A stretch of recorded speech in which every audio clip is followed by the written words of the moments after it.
Look at this massive, overwhelming horn on its forehead. Would you believe it if the true identity of the legendary unicorn was actually this ferocious, colossal beast? Today's subject is Elasmotherium, a prehistoric rhinoceros that lived during the Cenozoic Ice Age.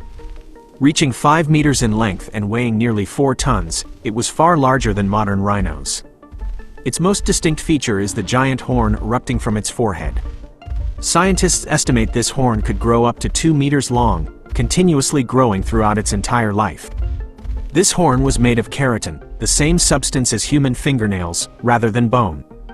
It served as a powerful weapon to intimidate rivals during the mating season or to defend against predators. To support its massive body, its legs were incredibly thick and muscular.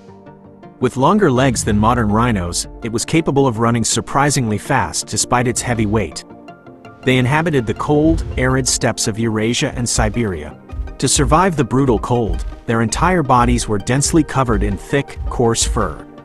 Looking at the skull structure, its neck naturally angled downward.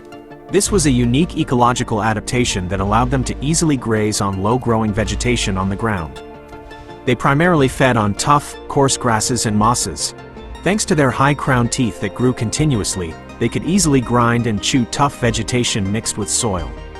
When winter blanketed the steppes in snow, they used this massive single horn like a plow. They swept the snow aside to uncover and feed on the grass hidden beneath.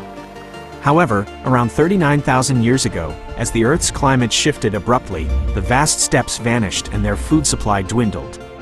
Ultimately, they failed to adapt and faced extinction. Though completely gone from the Earth, they remain in ancient cave paintings and human memory as the one-horned beast, remembered as a legendary creature to this very day.